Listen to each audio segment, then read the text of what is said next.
नमस्कार। आज हम बात करेंगे रीतिकाल पर। रीतिकाल का समय 1700 से लेकर 1900 तक माना जाता है। सन 1700 के आसपास हिंदी कविता में एक नया मोड़ आया।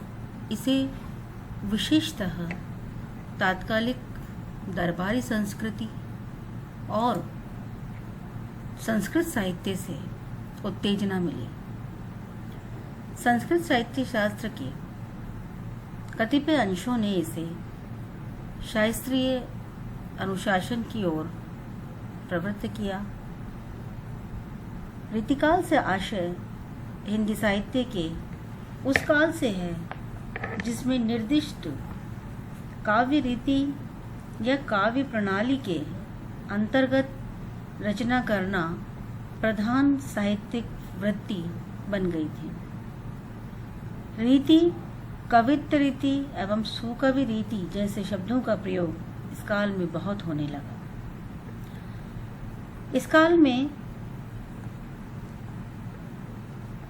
काव्य रीति के ग्रंथों में काव्य विवेचन करने का प्रयास किया जा रहा था और हिंदी में जो काव्य विवेचन इस काल में हुआ उसमें इसके बहाने मौलिक रचनाएं भी की गईं। यह प्रवृत्ति इस काल में प्रधान है, लेकिन इस काल की कविता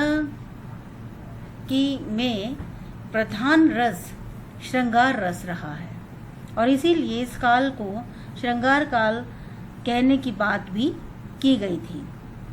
श्रृंगार और रीति यानी कि इस काल की कविता की वस्तु और उसका रूप किस प्रकार एक दूसरे से जुड़ गए, इसे समझने के लिए हमें और भी कुछ बातें जो हैं जो कि रीतिकाल से जुड़ी हुई हैं उनको जानना होगा।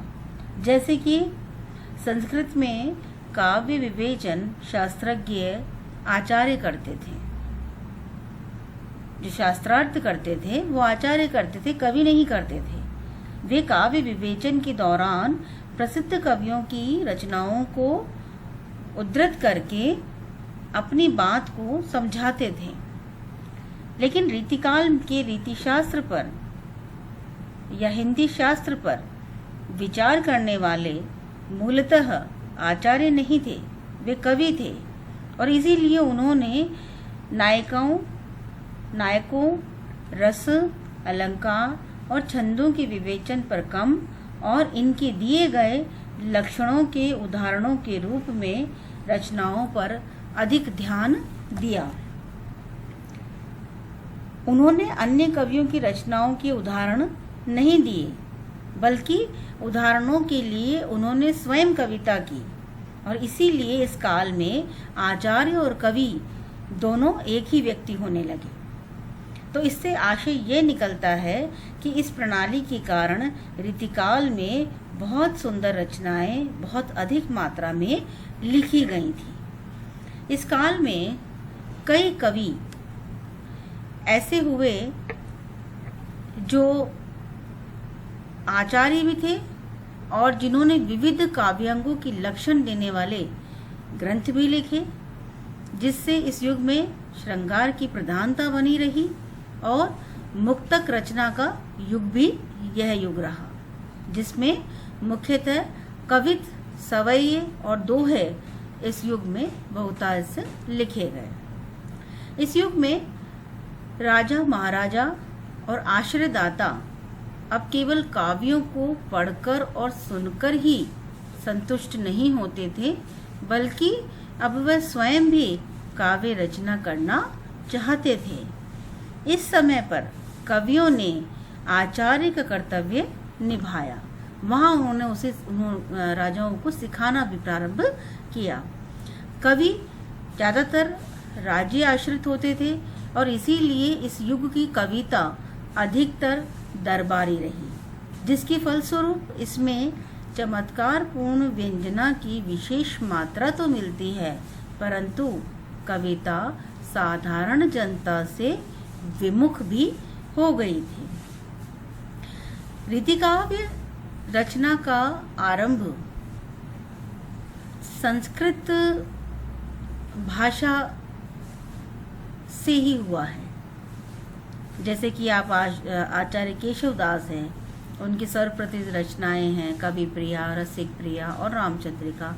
तो आप जब इन रचनाओं को, इन कृतियों को आप देखेंगे तो आपको आभास होगा कि कवि प्रिया में या रसिक प्रिया में आप जब देखते हैं तो इसमें अलंकार और रसों का इतना बहुतायत से उपयोग किया गया है, और ऐसा लगता है कि लक्षण और लक्ष्य ग्रंथों की यही परंपरा रीति काव्य में आगे चलकर विकसित हो गई थी। रामचंद्रिका, जैसा कि केशव ने लिखा है, रामचंद्रिका केशव का प्रबंध काव्य है, जिसमें भक्ति की तन्मयता के स्थान पर एक सजग कलाकार की प्रखर कला चेतना प्रस्फुटित हुई है।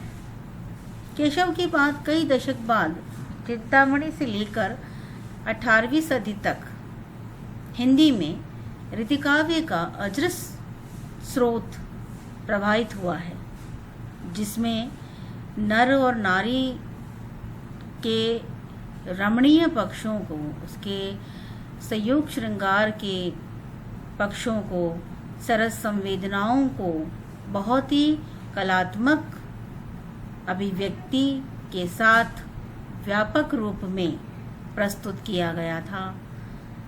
इसीलिए आचार्य रामचंद्र शुक्ल ने रीतिकाव्य का शुरुआत केशवदास से न मानकर चिंतामणि त्रिपाठी से मानी है। उनका ये मानना है कि केशवदास जी ने काव्य के सब अंगों का निरूपण शास्त्रीय पद्धति पर किया है। निसंदेह है काव्य रीति का सम्यक समावेश पहले पहल आचार्य केशव ने ही किया है, किंतु हिंदी में रीति ग्रंथों की अविरल और अखंडित परंपरा का प्रभाव केशव की कवि प्रिया के प्रायः 50 वर्ष पीछे चला, और वह भी एक भिन्न आदर्श को लेकर, केशव के आदर्श को लेकर नहीं। तो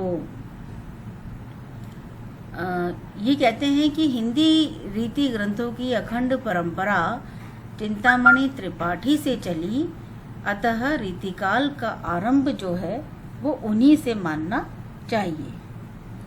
तो अब हम बात करते हैं थोड़ा सा रीतिकाल के इस परिचय पर, रीतिकाल के बारे में, कि रीतिकाल जो है वह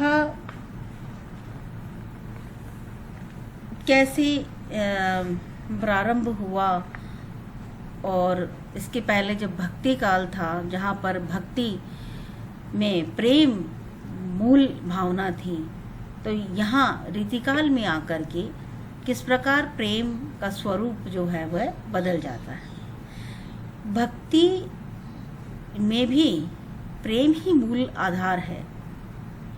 भक्तिकालीन प्रेम और श्रृंगार में धार्मिकता का आवेश अधिक था, जो कि रीतिकाल में आकर के बहुत कम हो गया। भक्तिकाल का अलौकिक श्रृंगार रीतिकाल में आकर लौकिक श्रृंगार बन गया, और इससे एक बात यह सिद्ध होती है कि ये वास्तविक लौकिक श्रृंगार भी कम ही बन पाया। केवल कुछ लोगों, यानी कि जो कि अवकाश भोगी, जो भोक्ता वर्ग था, उसके लिए ये एक मनोरंजन का साधन बनकर रह गया, और इसके केंद्र में एक शक्तिशाली सत्ता विराजमान हो गई। सामंतगण उसके अधीन हो गए, और इस प्रकार परस्पर लड़ने और झगड़ने का भी उन्हें अवकाश नहीं था। जिन सामंतों ने राजाओं की अधीनता को स्वीकार कर लिया था, वे तो ऐश्वर्य, भोग और विलास में डूब गए। वे चिंता से मुक्त हो गए और अपना जीवन जो है वह विलासिता में बिताने लगे। तो रीतिकालीन काव्य इसी विलासिता का साधन एवं प्रसाधन बन करके रह गया। सारा का सारा जो काव्य था वो इसी विलासिता और पर लिखा गया। इन सामंतों के जीवन और रुचि में एक रास्ता और एक ठहराव सा आ गया था, कोई मतलब उसमें लचीलापन नहीं था। नीरसता आ गई थी, एक रसता आ गई थी। इस एक रसता और ठहराव का कारण क्या था?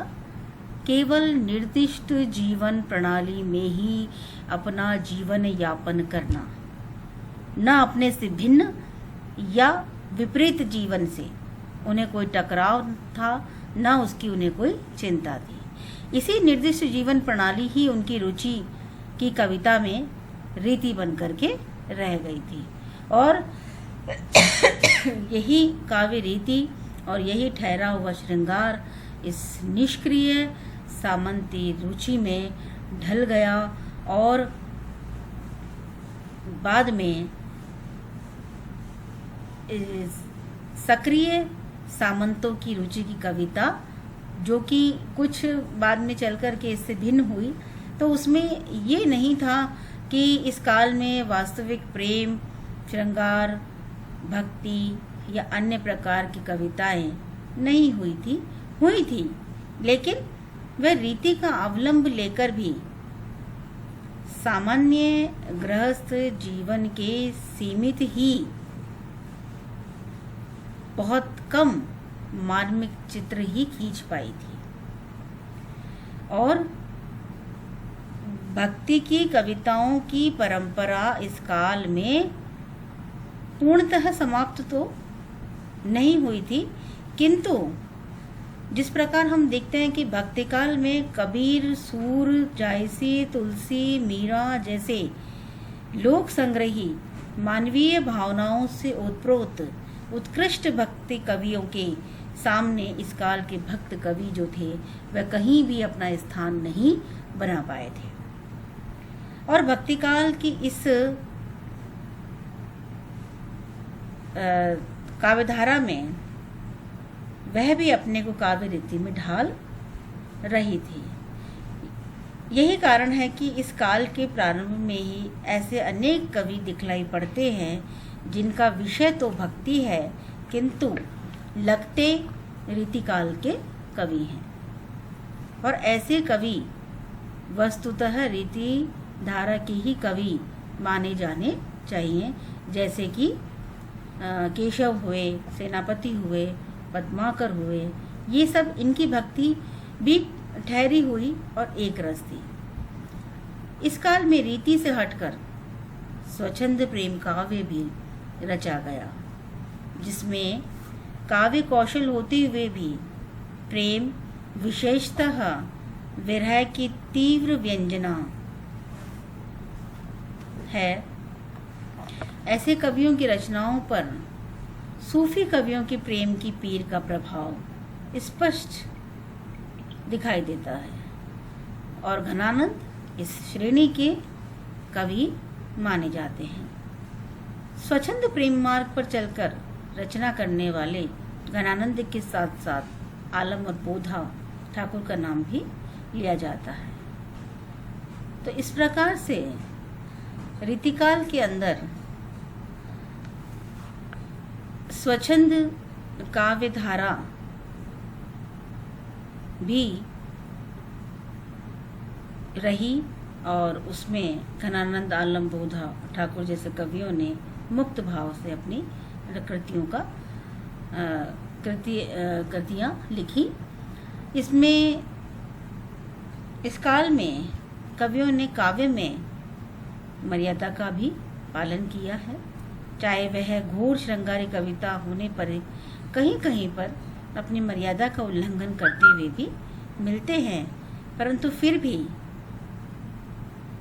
बहुतायत से हम ये नहीं कह सकते कि उन्होंने मर्यादा का उल्लंघन किया है। तो इतिहास साक्षी है कि रीतिकाल अपने पराभव काल में भी ये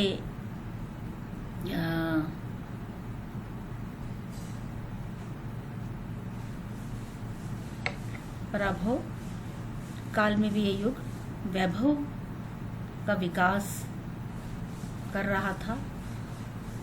इसके बारे में डॉक्टर नगेंद्र ये कहते हैं कि वासना का सागर ऐसे प्रबल वेग से उमड़ रहा था कि शुद्धिवाद सम्राट के सभी निषेध प्रयत्न उसमें बह गए। अमीर उमराव ने उसके निषेध पत्रों को शराब की सुराही में गर्क कर दिया और विलास के अन्य साधन भी प्रचुर मात्रा में थे। तो इस प्रकार श्रृंगारिकता, नायिका भेद, अलंकार प्रियता आदि इस रीतिकाल में प्रमुखता से देखने को मिल रही थी।